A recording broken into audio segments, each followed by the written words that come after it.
How likely it is that you've actually developed true ADHD at the very moment your hormones changed in perimenopause. Introducing the Perimenopause podcast, a show dedicated to unraveling the mysteries of achieving optimal health naturally as you transition into perimenopause and menopause. Get ready to join your host, Dr. Seth Yates, an experienced naturopathic doctor, acupuncturist, and kinesiologist, as he shares his wealth of knowledge acquired from over 40,000 patient visits and 15 years in working with perimenopausal females. Welcome to the Perimenopause podcast. Hey, this is Doc Yates. Welcome to the Perimenopause podcast, and today I want to talk about ADHD in perimenopause.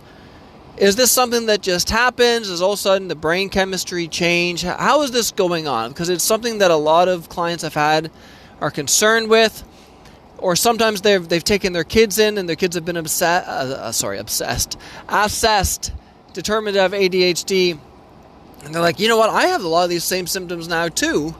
I think I also have ADHD. And yes, we can still label it as ADHD, but it doesn't actually tell us anything. What is the underlying cause? You always have to ask, what is the underlying cause?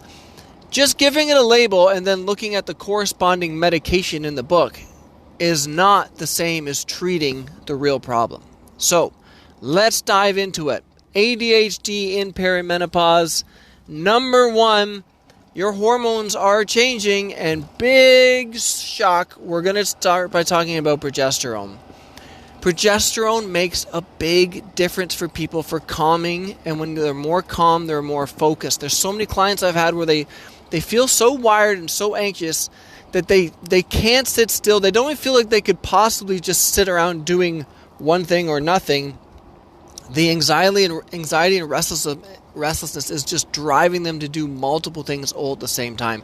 And when you correct progesterone, so often you will see that everything just calms down with it. People can sit, relax, focus on their work.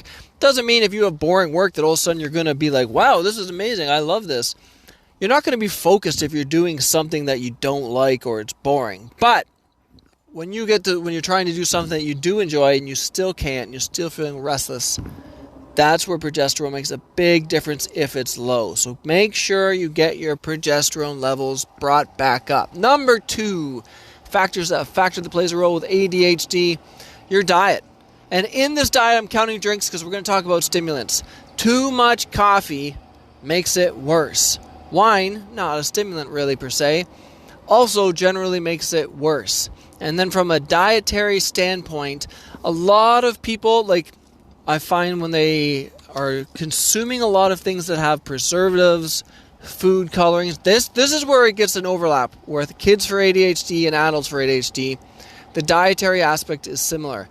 If you're having a high sugar diet and then you're getting this sugar spike and then the following crash as your insulin levels rise much higher than they should, that will contribute to ADHD.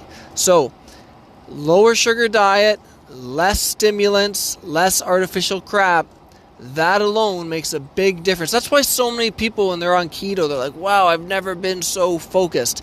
It's not just the fact that you're burning ketones, it's also related to the fact that you're not getting these dramatic upswings and ups and downs with your blood sugar. And especially in cases where people are like, oh yeah, I'm pretty good in the morning, but then I can't focus at all around 2 o'clock, and therefore I have... You don't get ADHD for certain times of the day. You either have it or you don't. And when you're seeing these swings and they're diagnosing ADHD, it's probably not a right diagnosis. The diagnosis is you're getting too much sugar at lunchtime, too much sugar in the morning, and then you're crashing. Okay. The third thing to consider, medications. If you're getting these symptoms and there's any medications that you've started recently, say especially if it was like a statin, anything for cholesterol, certain anti-anxiety medications or antidepressants, and all of a sudden like it's more of like a ADHD where you can't focus because you're kind of just in this fog, definitely consider if the timeline lines up with medications. Okay, you started medications and within 3 to 5 months, all of a sudden these symptoms are kicking in. consider changing medications or temporarily weaning off of those medications to see if that's playing a role. Now, don't do this on your own. I didn't prescribe you those medications, so make sure you're doing it with assistance of a practitioner, or ideally the practitioner who prescribed it, or a practitioner who's helping you wean off of them to try this. But it is your job to recognize the timeline, because no one else is going to do that for you. Number 4, exercise. Getting more exercise helps. If we can get your nervous system so that it's not wired up and we can tire it out, people always have better focus after a workout. Now, so there's exercise to improve focus, but then there's also focusing exercises. So you can take exercises where you're forced to focus more and use those. So some people could do things like Qigong, Tai Chi, yoga, meditation, where you're doing not just exercise, but you're doing like the focusing and breathing work along with it. And then there's additional focusing exercises. So an example of this, you're sitting at work or you're sitting in a classroom, you sit without lifting your head up, you look with your eyes up to the very top corner of the room, and then slowly as you exhale, allow your gaze to shift downwards back into your work. And in doing that, most people that exercise, people find that their focus can improve. This is a common technique that I would get students to do before they go in to write a test, or before they're doing an exam or a paper or anything along those lines.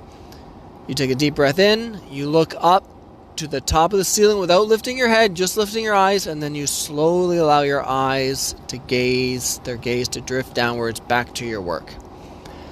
Number 5, the one that everyone always wants to start with, or often people want to start with so they can sell you things, but supplements. Now, supplements can play a big role for ADHD, but again, remember the term, they're a supplement. They're to supplement these other changes. They're to supplement the diet changes and the exercise and to make sure we get the hormones balanced. And if then you can supplement that by adding these supplements, and the ones that I have found to be helpful.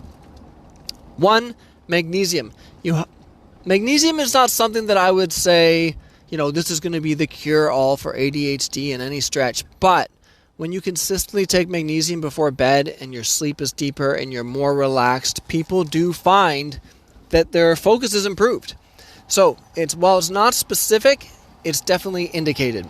Number 2, L-theanine. L-theanine is something that helps a lot of people with focus. So especially if you're trying to avoid the stimulant medications, you can make these other changes, get the balance that you need, and then you can add something with L-theanine in it, which is available at every health food store, and add that to your supplement. You can take that before work and take it at lunchtime, and you can improve your focus during that time.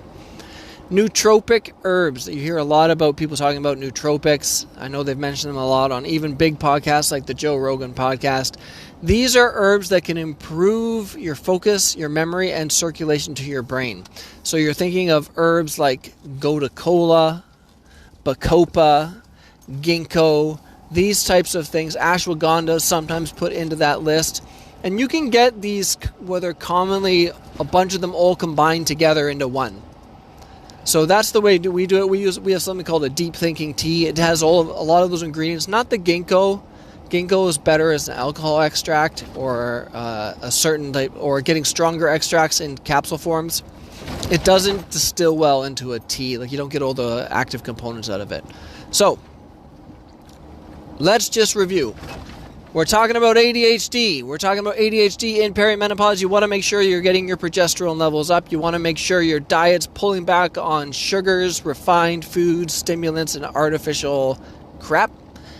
If you started any medications and all of a sudden these symptoms started after that, you better make sure that you work with someone to wean off those medications and try something different to make sure they're not contributing. Exercising, focused exercise, and focusing exercises. Those 3 things, a little bit of a mouthful. And number 5, check out those supplements.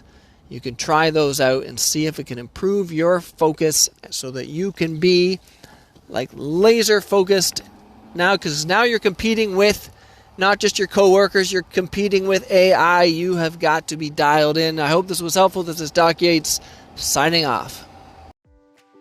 Thank you for tuning in to the Perimenopause podcast. Don't forget to hit the subscribe button and visit perimenobliss.com for more valuable information on how you can thrive during your transition through perimenopause. Join our community of like-minded women who are dedicated to achieving optimal health naturally, and stay up to date with the latest tips, tricks, and advice from Dr. Seth Yates. And we'll catch you on the next episode of the Perimenopause Podcast.